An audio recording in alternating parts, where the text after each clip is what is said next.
박영선 후보. 요즘 새로 별명이 생겼대요. 똑순이 엄마. 네. 우리 박영선 후보 나오셨습니다. 잠깐 인사하시죠. 네, 안녕하세요. 반갑습니다. 제가 이렇게 트위테리안들과 생방송을 해보는 것은 처음 있는 일입니다. 오늘 9월 28일 서울 수복의 날입니다. 그래서 송영길 시장이 오늘 저에게 이 서울 수복의 날 여론조사가 좋게 나왔다. 그래서 이게 굉장히 기분 좋은 일이다. 이런 말씀을 해주셨는데 네. 참 의미가 있는 것 같습니다. 네. 예. 똑순이 엄마 네. 마음에 드십니까?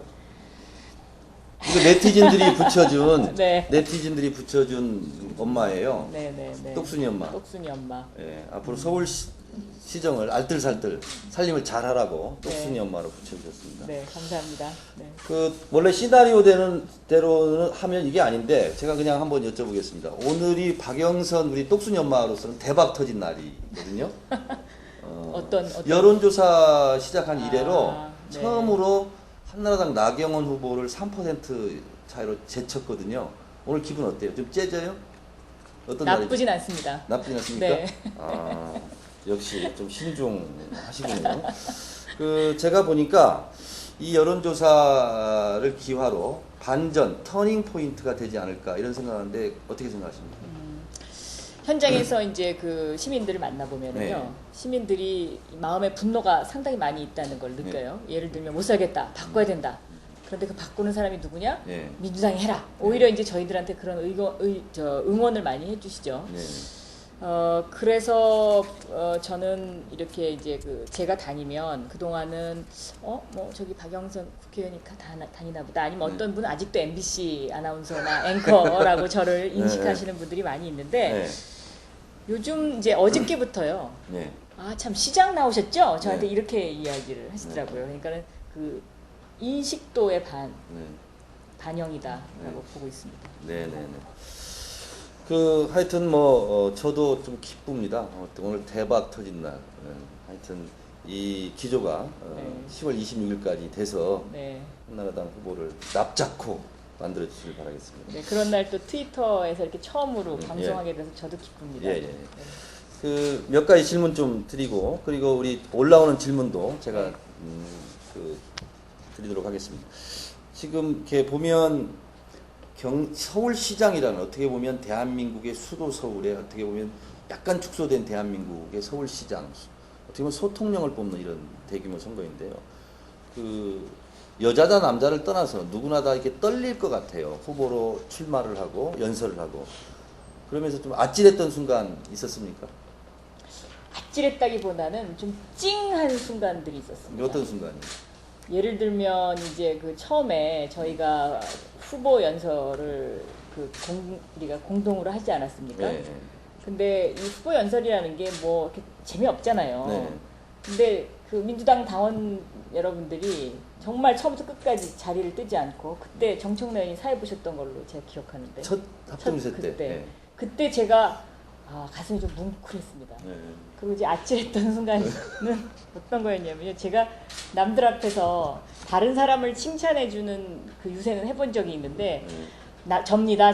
제가 이렇게 잘났습니다. 이런 유세는 처음 해봤거든요. 얼굴이 좀 안 두꺼워가지고 그래도 좀 처음? 쑥스러웠겠어요 좀. 그때가 진짜 처음입니다. 네, 제가 네. 처음 연설인데 뭐 그렇게 생각하시지 않습니까? 여러분 그런데 이게 손이 잘 안 올라가는 거예요. 우리 무대 뒤에서요. 네. 아닙니까 하는데 저 아닙니까 하는데 아닙니까 이렇게 올라가야 되는데 네. 아닙니까 이렇게 올라간다는 그. 한 박자 늦게 한 박자 올라가는 늦게, 거예요. 네. 근데 저도 그거를 느꼈거든요. 네. 그러면서 이 손을 어떻게 해야 될지 잘 모르겠더라고요. 그래 그 다음에 내가 머리를 이렇게 머리를 긁었어요? 머리를 긁고 아이고. 손을 그때 굉장히 아찔했는데 요즘은 잘하죠?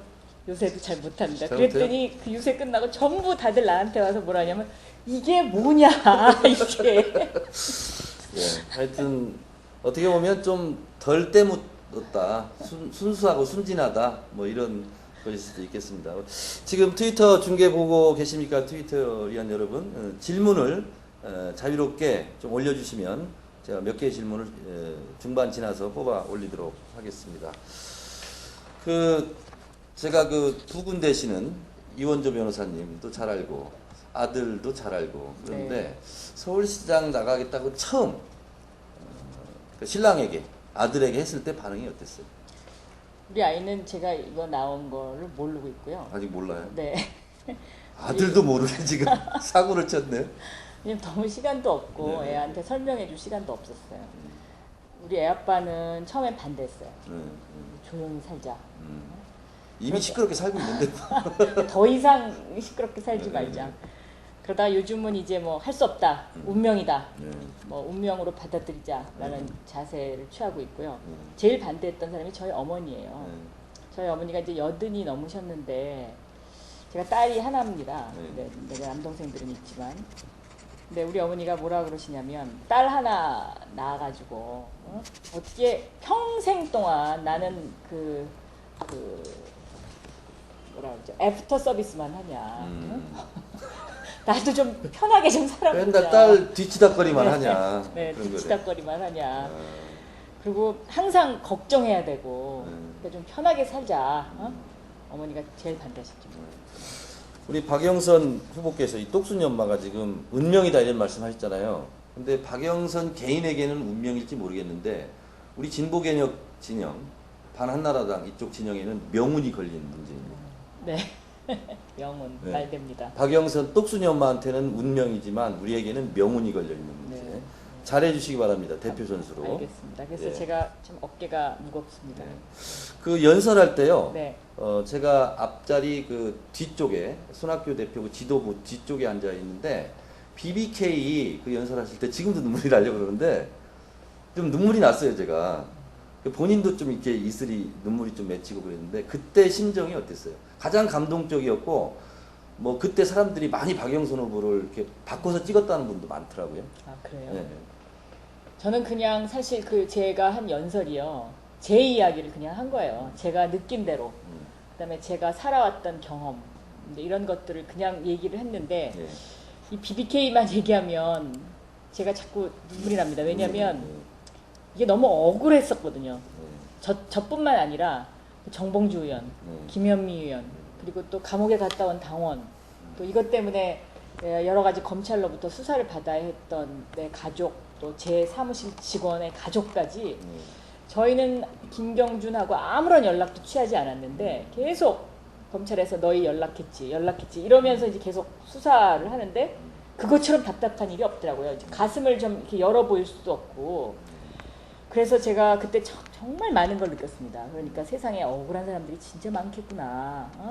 근데 이 억울한 사람들이 저는 국회에 있으니까 호소라도 하지 어디 가서 이 호소 못하는 답답한 사람들이 얼마나 많습니까? 그래서 사실 지난 그 3년여 동안 제가 검찰 개혁을 부르짖었던 게 저는 국민을 위해서도 그랬지만 검찰도 이것이 필요하고 이렇다는 거를 알아야 되지 않겠냐. 그런 마음에서 그랬습니다. 네.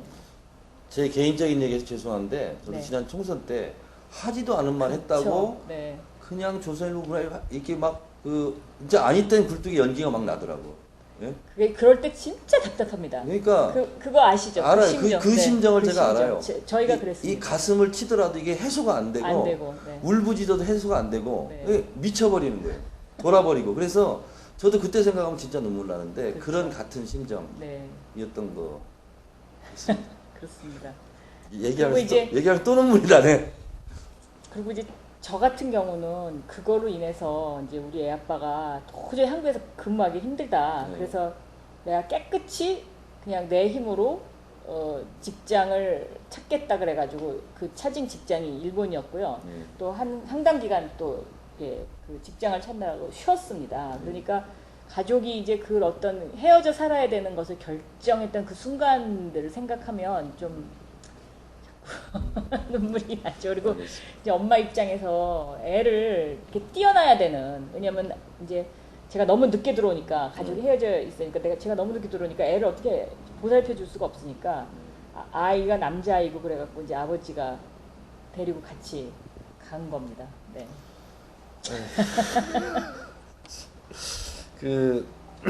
이제 아까 시작할 때 네티즌들께서 똑순이 엄마 이렇게 별명을 붙여 주셨다고 했잖아요. 똑순이 엄마로서 내가 서울시장이 되면 살림을 이것만은 제대로 한번 잘해보고 싶다 하는 거 너무 길게 얘기하지 마시고 한 3가지만 짧게 한번 얘기해 주세요. 이미 발표를 했습니다만 네. 제일 먼저 해보고 싶은 것이 서울시립대학교의 반값 등록금이었습니다. 왜냐하면 정치권에서 이 문제 가지고 얼마나 오랫동안 공방만 했습니까? 그리고 하지 못했던 거고요. 시장되면은 서울시립대학교는 할 수 있겠더라고요. 그래서 서울시립대학교를 반값 등록금으로 만들어서 다른 대학교도 견인해보자라는 이제 그런 마음이 생겼고요. 두 번째는 이 방과 후 주식회사 엄마 교실입니다. 네. 그러니까 엄마들이 그 아이들이 너무 학원으로 내돌려지는데 이것을 지혜로운 엄마, 능력 있는 엄마, 열성 있는 엄마들과 함께 손잡고 우리 아이를 가리키면서 그 아이들의 어떤 정서적인 면에서도 안정을 줄 수 있고 사교육비도 낮출 수 있는 이런 것. 그리고 세 번째는 지금 이렇게 이제 트위터를 하지 않습니까? 근데 제가 지난 3월달에 미국 실리콘밸리를 다녀왔었는데요. 네. 그 트위터 또 페이스북 또 애플 그때 당시 다 방문을 했었습니다. 그래서 애플에서는 지금 이제 CEO가 된 팀 쿡을 만났고요. 또 페이스북에 가서는 주커버크도 만나고 그랬는데. 그랬어요? 그럼요. 근데 그 주커버크가 참 재미있는 분이 네. 아는 척을 안 해요. 일만 합니다. 일만. 사람이 갔는데? 사람이 갔는데 그저 그 정도로 일에 몰입하고 있더라고요. 근데 우리나라에는 왜 그럼 그런 주커버크나 스티브 잡스 같은 사람이 못 나오냐 이거죠. 그래서 제가 그 이유를 생각을 많이 해봤고 특히 이제 애플에 갔을 때 애플에서 팀 쿡이 이 스마트폰 제가 이제 애플 거 쓰고 있잖아요. 근데 이게 애플 거 쓰고 있다고 좋아하면서 뭐라고 설명을 하냐면 이 스마트폰이 이게 사실은 한국에서 사장된 기술이나 네. 아니면 한국의 젊은이의 아이디어를 사가지고 와갖고 조합한 것이 상당히 많다 이러면서 설명을 쭉 하더라고요. 그때 제가 굉장히 가슴속에 저건데 이런 게 있었어요. 그러니까는 이 무엇이 소위 말하면 대박이 나고 대박이 안 나는지를 보는 눈을 가진 사람 그 사람으로 하여금 투자를 하게 만들면 지금 우리 이제 제가 있는 지역에 구로 디지털 단지가 있는데요. 거기에 이런 어떤 창의적인 아이디어를 가지고 연구하시는 분들 정말 많거든요. 창의력 있고 열정이 있는데 자본, 돈이 없어서 이걸 못 키우는 분들이 많이 있어요. 우리도 이 펀드를 만들어보자. 펀드 만들어서 서울시가 직접 투자하는 거죠. 그래서 이게 서울 젊은이 펀드예요. 그러니까 예를 들면 거기에 이게 뭐가 일종의 희망 펀드네요, 그러니까. 그렇습니다. 그러니까 뭐가 돈이 되는지를 왜냐면 서울시가 중소기업한테 융자해 주는 액수가 굉장히 커요. 근데 단순한 융자뿐만이 아니라 투자를 같이 하는 거죠. 서울시가 49를 갖고 예를 들면 정청래 의원이 좋은 아이디어를 갖고 있으면 52를 투자하는 거예요. 같이 대박이 나면 같이 대박 나는 거고 이제 망하면 같이 망하는 거거든요. 네. 근데 하나만 대박이 나도 나머지 10개를 투자했을 때 하나만 대박이 나도 나머지 9개가 이게 패자부활전이 가능해요. 요즘은. 근데 이런 것을 보는 눈이 가장 중요한데 그럼 위원회를 만들어서 여기에 안철수 교수님 같은 분을 위원장으로 모셔올 수도 있고요. 네. 이렇게 해서 우리도 젊은이들한테 꿈과 희망을 줘보자. 그래서 제가 이 서울 젊은이 펀드를 꼭 만들고 싶다. 저도 확인해 보지는 못했지만 옛날에 우리 아이러브 스쿨 그렇습니다. 싸이월드. 네네 그 얘기를 하더라고요. 이게 막 주커버그가 가져간 게 아니냐. 아니 그 얘기 해요. 해요? 그러니까 자기네가 거기서 착안했대요. 그렇죠. 네네. 그러니까 네. 페이스북 대박 나는 거 보고 그쵸. 그 아이러브 스쿨 그분은 지금 뭐 신불자 됐다는 얘기도 있고 맞아요. 막 네. 이러는데 너무 안타까운 얘기예요. 그 네. 열받고 억울하기도 하고 그런. 그러니까 그 아이러브 스쿨을 우리가 그 보는 눈이 있었으면 네. 이거를 페이스북 수준으로 만들 수 있었죠. 그러니까요. 네, 그 참 아까운 그 그렇죠, 아이템인 그렇죠. 것 같아요. 네. 네. 그러니까 우리 한국 사람들이 머리가 좋잖아요. 근데 그거를 쭉 발전시키지 못하는 것 같아요. 지금 한나라당 후보로 나경원 후보가 확정이 됐지 않습니까? 근데 내가 나경원 후보와 경쟁했을 때 이것만은 내가 자신 있다. 뭐 얼굴을 포함해서 다 얘기하셔도 됩니다. 얼굴은 자신 없는데 얼굴은 나경원 후보가 훨씬 미모가 뛰어납니다. 아, 지금 네. 인터넷에서는 안 그래. 지금 바뀌었어요, 지금. 그거 빼고 얘기하세요. 이게 나경원 후보하고는 저랑 방도 같은 5층이에요. 네. 그래서 복도에서 지나다니면서 오며 가며 자주 만나는 사이고 또 반갑게 인사하는 사이인데 생각은 서로 다릅니다. 네. 그러니까 첫째 BBK 문제만 해도 동영상이 발견됐을 때 그때 우리 2007년도 홍익지구대 갔을 때. 홍익지구대 그때 그 그러니까, 영상. 예.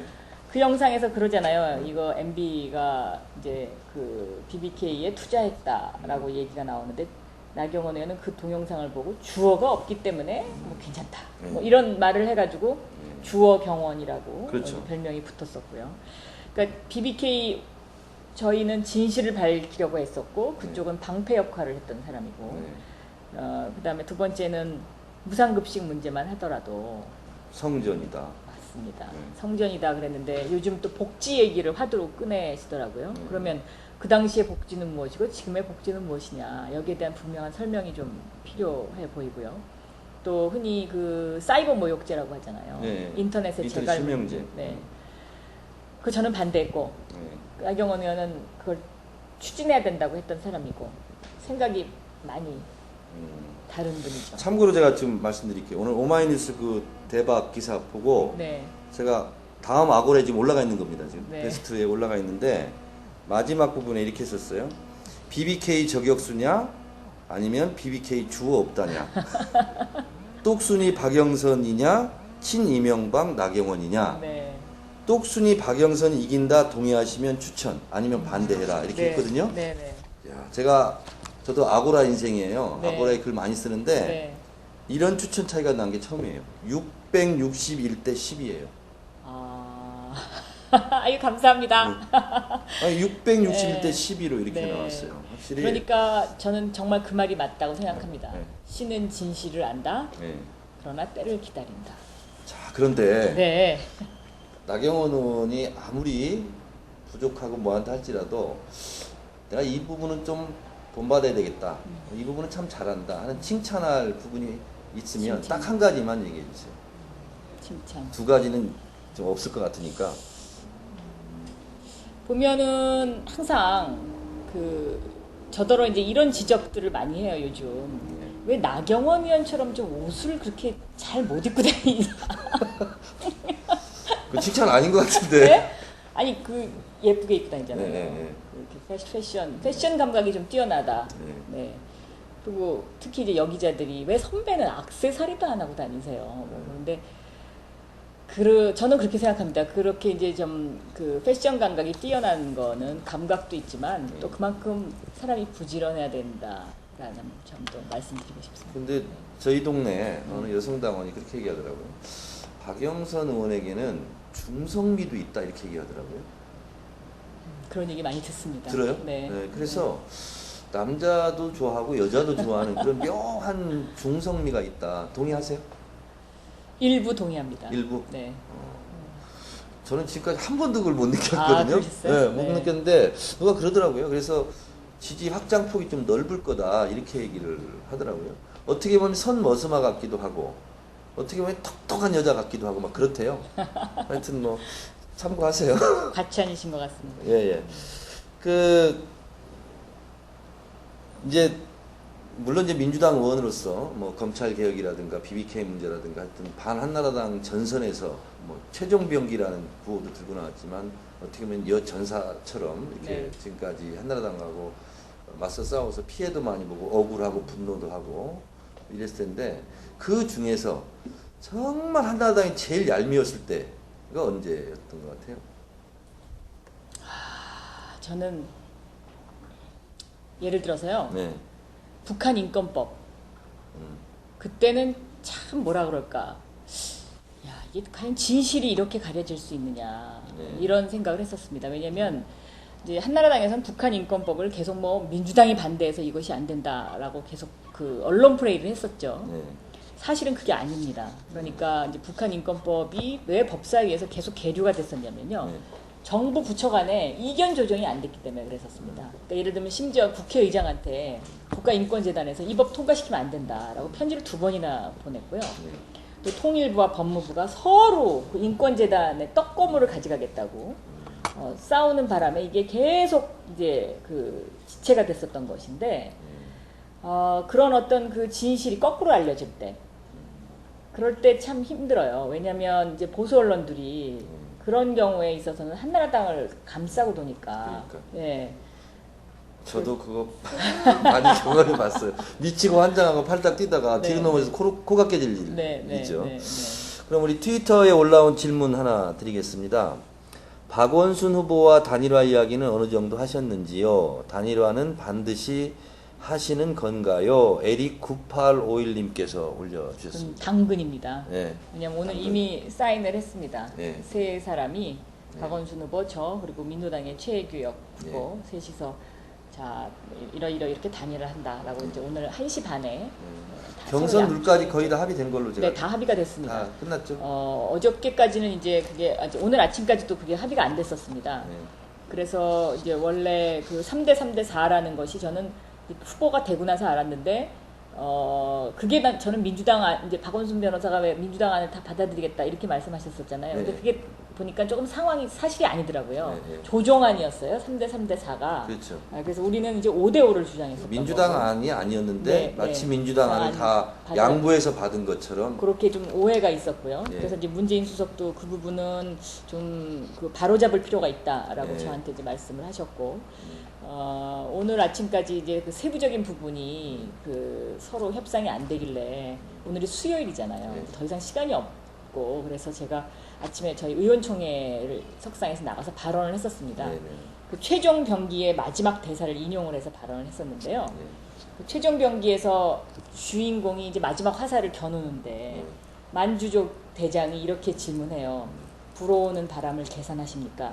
그랬더니 그 주인공이 뭐라고 답변을 하냐면 바람은 계산하는 것이 아니라 극복하는 것입니다. 이렇게 답변을 하는데 저는 그 말이 지금 우리의 상황하고 굉장히 맞아떨어진다고 생각했어요. 그래서 의원님들 앞에 나가서 지금 불고 있는 이 바람을 우리가 계산하지 말고 극복해내는 것이 좋겠습니다. 그때 의원님들이 다 박수 치시더라고. 그래가지고 이인영 최고가 협상에 가는데 최종적으로 저한테 어떻게 했으면 좋겠냐. 그래서 저는 첫째 이 경선 룰에 대해서 별로 알려고 하질 않았고 내용을 첫째 모릅니다. 그리고 지금도 잘 몰라요. 저보다 모르실 것 같아요. 저도 어제 그거 가지고 골머리가 안 네, 아픈데. 저는 아예 알려고 하진 않았어요. 그래서 내가 이인영 최고한테 그랬죠. 그냥 알아서 편한 대로 다 양보하고 협상하시는 게 좋겠다. 그랬더니 이인영 최고가 나중에 그러면 아무 소리도 하지 말고 나 알아서 할게요. 그러고 갔는데 1시 반에 다행히 타결이 자, 됐습니다. 하여튼 모든 협상이 다 끝났고 아름다운 경선만 이제 남아 있습니다. 아름다운 영선, 아름다운 경선. 이게 비슷한 것 같네요. 질문 하나 더 드릴게요. 좀 이게 인터넷에서 많이 좀 오고 가고 있는데, ES4894님께서 질의하셨습니다. 아들 국적은 어떻게 하실 건지 퀘스천 마크. 우리 아이는 사실 우리 아이는 지금 12살입니다. 그런데 13살 됐네요. 이제 13살 됐는데 아이가 아무것도 모르죠. 그래서 참 아이한테 미안해요. 제가 엄마로서. 그리고 그 아이가 이제 미국 국적을 갖게 된 거는 아버지 국적에 따라서 자동적으로 나온 것이고요. 그래서 이제 한국 국적하고 미국 국적 두 개를 다 가지고 있어요. 근데 이게 법에 의해서 18살이 되기 전까지는 미국 국적을 취소할 수가 없습니다. 아마 지금 우리 서울에도 이런 상황에 처해 있는 아이를 가진 엄마들이 좀 많이 있다고 생각해서 이 부분은 아시는 분은 잘 아실 거라고 생각하는데요. 그렇기 때문에 지금은 제 입장에서는 어떻게 할 수가 없고 부모가 결정해 줄 수 있는 부분이 지금 현재로서는 없습니다. 우리 똑순이 엄마요. 네. 지금 이게 올라왔어요. 시청자 수 초과로 시청이 불가능하네요. 이렇게 올라왔어요 지금. 네. 시청자 수가 많은가? 거예요. 많은가? 네. 적은가? 하여튼 뭐 네. 우리 30분까지 하기로 했으니까 하긴 해야 됩니다. 그 조그만 다른 질문 한번 드려볼게요. 어제 선대위 그 우리 캠프 회의에서 오늘 새벽 5시부터 움직였잖아요. 택시 네. LPG. 네. 그래서 이렇게 하다가 쓰러지는 거 아니냐. 네. 그래서 일정을 좀 줄여야 되는 거 아니냐. 이렇게 되는데 뭐 체력적으로 힘든 건 없습니까? 제가 지금 2시간 자고 나왔어요. 네, 네. 그러니까는 새벽에 3시에 일어나가지고 이제 네. 나왔는데 저도 깜빡깜빡 좁니다 지금. 네. 네, 아주 힘든 일정이지만 해내야 된다고 생각하기 때문에 열심히 하고 있습니다. 자, 그러면 제가 뭘 질문 드릴 텐데 이 시나리오 없어요. 근데 똑순이 엄마 이렇게 답변을 해주셔야 됩니다.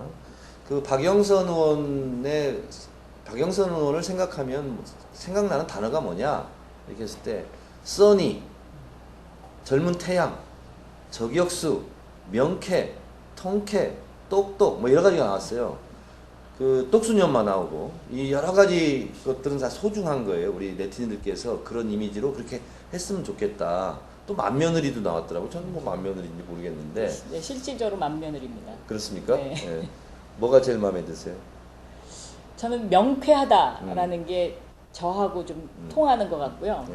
젊은 태양이라는 것은 괜히 기분이 좋네요. 그래요? 네, 제 이름이 하긴 뭐 영어로 영선이니까. 영선이니까. 근데 영문 이니셜로는 YS예요. 네, 그리고 박원순 변호사도 YS더라고. 맞습니다. 그래서 YS 대 YS가 지금 대결하는. 그렇습니다. DJ 선생께도 좀 섭섭하지 않을까?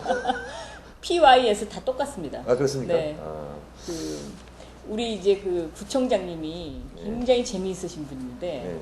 비읍, 이응, 시읒까지 똑같다는 거예요. 그래서 우열을 가리기가 이건 굉장히 힘들다. 아, 그러네. 네. 비읍, 이응, 시옷. 이응, 시읒. 네.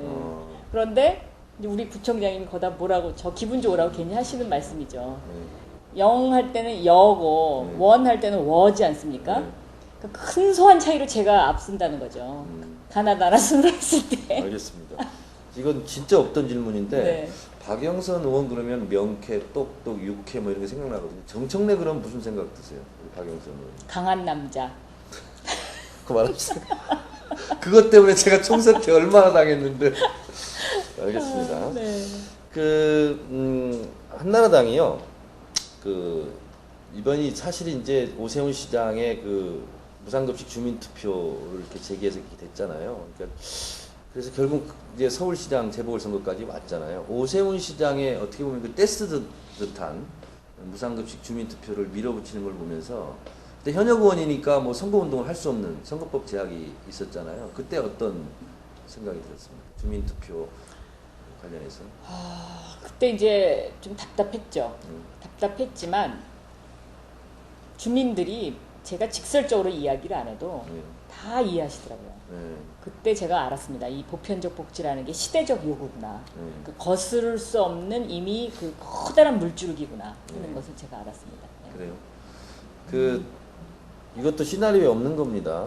오세훈 시장에게 꼭 이렇게 다음에 시장 되실 거니까 전임 시장이잖아요. 그건 아직 잘 모르고요. 겸손 네, 너무- 하시기까지 또 이렇게 아니, 하시네. 너무 또 그렇게 시장이 되신다면 이제 전임 시장인 거죠. 네, 네. 명쾌하잖아요, 이거. 명쾌하게 저도 정리하는데 좀 한 가지 좀 이렇게 아쉬운 점이 있었다. 이렇게 서울시장을 준비하는 사람으로서 좀 요것만은 좀 잘해주지. 오세훈 시장? 네, 오세훈 시장에게 한 말씀 하신다면. 저는 그 무상급식 문제가 불거졌을 때 아유 저분은 왜 서울시의회하고 저렇게 소통을 못하냐. 왜냐하면 서울시의회하고 마음을 터놓고 이야기하면 저 해결할 수 있는 부분이거든요. 그 전체 서울시 예산 중에 서울시가 이제 그 보조해줘야 되는 부분이 한 600억 정도 되는데 이것이 아마 전체 예산의 0.3% 정도 될 겁니다. 그러면 그 0.3%를 그 서울시 시장이 갈등 조정을 못한다면 이거는 좀 안타깝다라는 부분이 있었습니다. 자, 역시 저는 즉흥 질문을 하는 겁니다. 가장 좋아하는 노래 18번. 저는 노래를 진짜 좋아합니다. 네. 제가 대학 18번. 시절에 대학가요제 듣는 거 말고 제일 잘 부르는 노래. 대학가요제 출신이라고 알고 있어요, 제가. 아침 이슬을 잘 부릅니다. 그러면 잠깐 불러보세요. 긴 저 바라보지 말고. 바지 세우고 풀잎마다 맺힌 진주보다 더 고운 아침 이슬처럼. 예, 됐습니다. 이게 준비된 것도 아닌데 아주 18번이 아침 이슬 인 거죠. 네. 우리나라 스포츠 스타 중에서 누구를 제일 좋아하세요? 스포츠 스타 중에는요. 박지성, 김연아. 김연아를 한번 만나보고 싶다는 생각이 들었어요. 왜 어떤 때 그런 생각이 들었냐면 네. 그 연기를 하는데 굉장히 담담하면서도 표현력이 뛰어나잖아요. 네. 그런데 제가 방송을 했던 사람으로서 네. 저 정도의 담담함과 그 표현력을 가지려면 어떤 경험이 있어야 되거든요. 그러니까 내공이 많이 쌓여야 되는 거죠. 그래서 과연 그것을 어떻게 스스로 내공을 쌓느냐 그 부분을 저는 꼭 질문하고 싶었는데 예를 들면 그 뭐 바이올리니스트 굉장히 유명한 뭐 세계적인 바이올리니스트들은 그분들이 바이올린만 하는 게 아니거든요. 그러니까 그 감정 표현을 하기 위해서 책을 굉장히 많이 읽더라고요. 그 책 속에서 간접적인 경험을 통해서 그것을 자기가 소화해내는 거죠. 베토벤이 이 순간에는 어땠을까, 브라함스가 이 순간에는 어땠을까, 그 자기 나름대로 해석을 하는 것인데, 김연아는 이것을 이제 몸짓으로 표현을 하는데, 그 표현을 과연 어디서 본인이 그 간접 경험이든 아니면 직접 경험이든 본인이 느껴야 되는 거 아닙니까? 그게 네. 진심으로 나오려면 그 부분을 꼭 한번 물어보고 싶어요. 네. 서울시장 되시면 만날 기회가 있을 겁니다. 네. 그 우리 트위터리안 여러분 더 많은 것을 질문하고 더 많은 것을 좀 듣고 싶은데 저희가 또 회의가 또 있습니다. 벌써 30분이 됐네요. 벌써 30분이 다 됐습니다. 한 가지만 더 물어볼게요. 네. 역사상 인물도 좋고 현존하는 인물도 좋고 제일 닮고 싶은 분이 있다면 어떤 분이 있을까요? 저는 제가 읽은 자서전 중에 가장 감명 깊었던 것이 오바마 자서전입니다. 그러니까 그 사람이 그 아버지가 흑인이고 엄마가 백인인 상황에서 태어나가지고 흑인도 아니고 백인도 아닌 그런 상황에서 자기가 인생을 어떻게 헤쳐나가야 되는지를 그 10대 때 고민하면서 방황했던 그 장면들이, 그러니까 내 아버지로부터의 꿈이라는 책에 아주 상세하게 기술이 되어 있습니다. 그래서 제가 젊은이들 만나면 그 책을 읽을 것을 꼭 권합니다. 그리고 제가 그 책을 통해서도 배운 점이 굉장히 많고요. 자, 우리 한국 사람 중에서는 한국 사람 중에서는 이혜인 수녀님을 좋아합니다. 왜 좋아하냐면 그 수녀님이 사랑은 관심이라는 이야기를 했거든요. 근데 그 말이 저한테 준 교훈이 참 많습니다. 그래서 좋아합니다. 이혜인 수녀님, 시인님. 시인님, 그리고 또 특별히 도종환 시인의 시를 좋아하고요. 저는 요즘 그분 옛날 접시꽃당이 쭉 나왔는데 요즘 제일 좋아하는 시가 생겼어요. 어떤 거? 흔들리며 피는 꽃. 네. 네. 그 혹시 외우세요? 잘 외우지는 못하는데 네. 어느 꽃인데 흔들리며 피지 않는 꽃이 있으랴. 그렇다. 뭐 이런. 그러네요. 네, 바람. 그러네. 네. 네. 그러니까 뭐 다 누구나 다 어려움이 있고 역경이 있고 이렇게 되는데 역경 거꾸로 하면 경력이에요. 저는 도종환 시인의 담쟁이 시를 좋아합니다. 담쟁이. 네. 아무도 모를 수 없는 벽을 네. 전부 담쟁이가 손잡고 올라간다는 거죠. 네. 응? 네. 한 뼘 한 뼘. 그렇습니다. 아이고 더 진짜 하고 싶은데 진짜 시간이 없네요. 우리 오늘 짧은 시간이지만 또 기회를 이렇게 갖도록 이렇게 저희가 하겠습니다. 오늘 트위터리안 여러분들께 마지막으로 좀 하시고 싶은 말씀 짧게 한 말씀 하시죠. 이제 퇴근 시간이 됐습니다. 오늘도 하루가 저뭅니다. 삶이 고단하다고 느끼시는 분들이 많이 있으실 텐데 우리 서로가 서로를 위로해주는 그런 정말 따뜻한 사회가 됐으면 좋겠고 또 따뜻한 트위테리안이 됐으면 좋겠습니다. 네, 고맙습니다. 오늘 여러분 어떻게 보셨습니까? 우리 똑순이 엄마 박영선 서울시장 만들기 선거대책위원회 뉴미디어위원회에서 준비한 트위터리안과의 토크 오늘 순서는 마치도록 하겠습니다. 내일이든 모레든 저희가 또 한 번 기회를 잡아서 우리 박영선 후보 똑순이 엄마 모시고 다시 한번 인사드리도록 하겠습니다. 여러분 고맙습니다. 감사합니다.